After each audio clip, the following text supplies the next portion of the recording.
Thank you, Ethan. Collaboration is the word we've heard a lot today, and I love that. So our next guest, and we're so delighted to have her, is Yvonne Hao. She's the Secretary of the Executive Office of Economic Development for the state of Massachusetts. A little bit of background about her. She's had 25 years of executive business experience. She was the Chief Operating Officer and Chief Financial Officer of PillPack, which was acquired by Amazon in 2018. She's also on the board, this is a short bio, Yvonne, sorry. She's also has been on a board of director of companies such as CarGurus, Flywire, Gentherm, ZipRecruiter, and Bose. Really delighted to have her. Please, everyone, welcome Secretary Hao.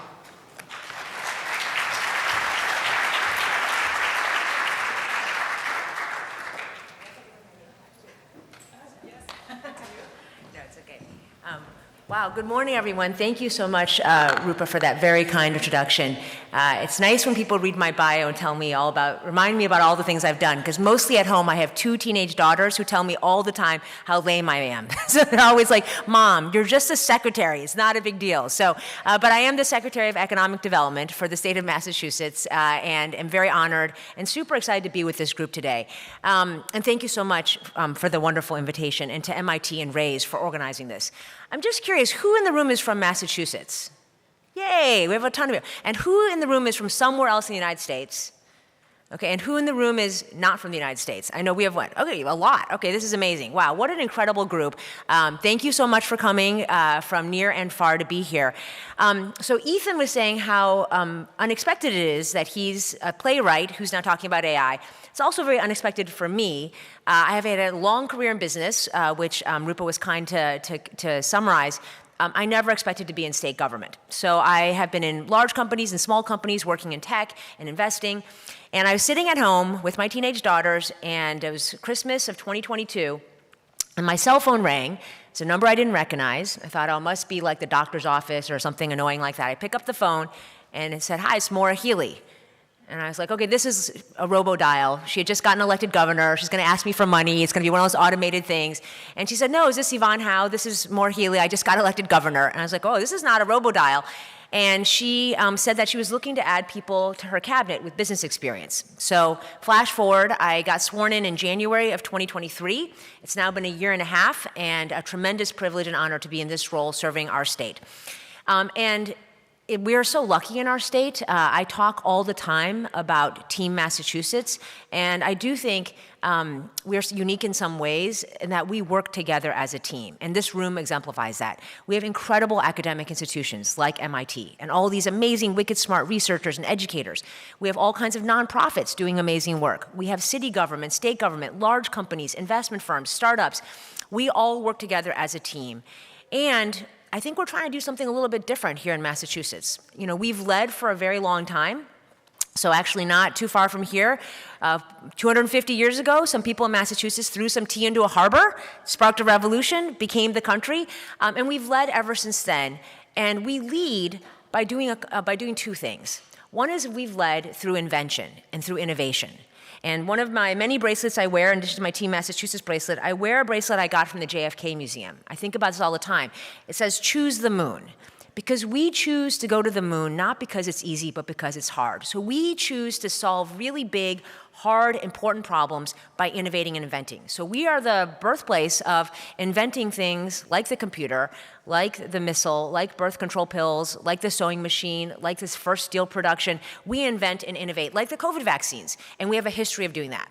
The other thing we do here in Massachusetts is we lead by doing things in the right way, for good. So we lead by having the first constitution, state constitution, first public library, first public school, first state to have universal health care, first state to have marriage equality, first state to have systematized COVID testing, COVID vaccines.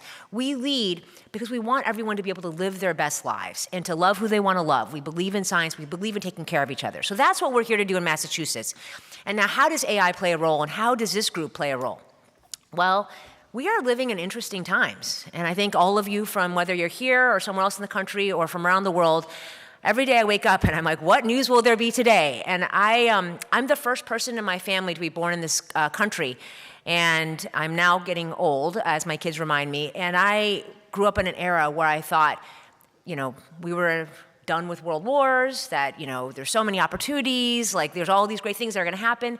I didn't think we'd be here today in 2024 with multiple world wars, with the climate getting warmer, and in a really strange, crazy election year. So my kids, who are like these kids' ages, always tell me, like, we screwed a lot of things up and now we gotta fix it. So where does AI play a role? So in our state, we did an economic development plan last year. And so in doing that plan, we went all around the state to all of our different regions, and we had more than 1,500 people from all different types of companies and nonprofits and schools show up and give us their input on what we can do to strengthen our economy and to work together as a team. Then we did 11 sector deep dives on hospitals, on education, on small businesses, on tourism, on agriculture, on life sciences, on high tech. And then we looked at a lot of data. And throughout every one of those conversations, AI kept coming up. So we had some discussions internally, and we said, well, this AI thing doesn't feel like it's a fad, probably not going to go away.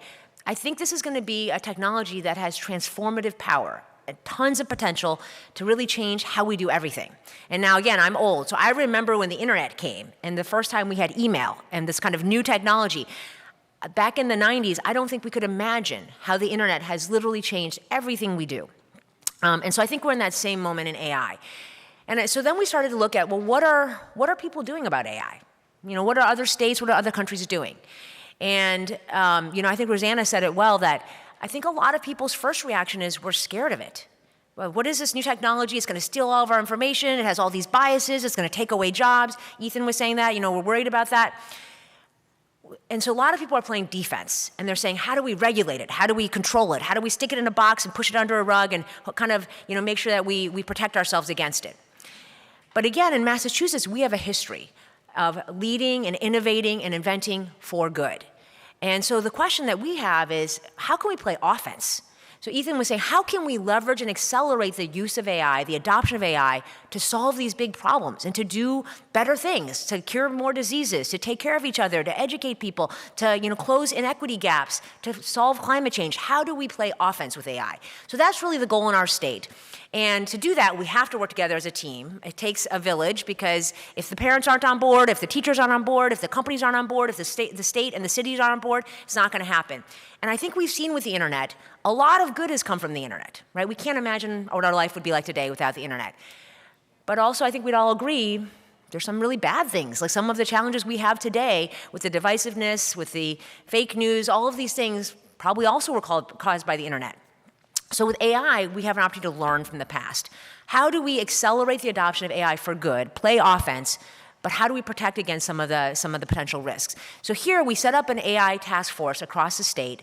We have people from every walk of life. We have labor union representatives, we have teachers, we have researchers, we have companies, we have state government and city government folks, and we have been now working on a very kind of accelerated process to figure out what are the things we can do together as a team in Massachusetts to lead in AI. So we're deep in the process right now. We've looked at applying AI to solving problems like, around healthcare and climate, and then we've looked at all kinds of kind of horizontal needs for AI. So things like shared compute power, things like workforce and training. And we say this quote all the time, which is that AI is not going to take jobs away from humans. AI is going to take jobs away from humans who don't know AI. And so how do we make sure we have the training and the workforce to understand and to help us lead here? So our task force is going to end in a couple of months. We're going to be publishing a report, and we don't want it to just be a piece of paper. So right now, I'm in the last week of our state legislative cycle. We're trying to get a $3.5 billion bill passed in the legislature. In that bill are hundreds of millions of dollars that will be dedicated to AI and to all of the recommendations from the task force to figure out how we can lead and how we can accelerate all of this. So I am counting on all of you here on Team Massachusetts, but also this entire brain trust of wicked smart people from around the country and around the world to help us figure this out. The stakes are really high. We are living in really challenging times, and we need to work together now more than ever to leverage technology in good ways so that all of these young folks can have awesome futures and have live their best lives. So thank you so much all for being here, and I'm really excited. I'm going to save for as much of it as I can. I'll hopefully come back tonight. I want to hear all the learnings and all of your recommendations and leverage all of your work as part of our state and work together. So thank you so much.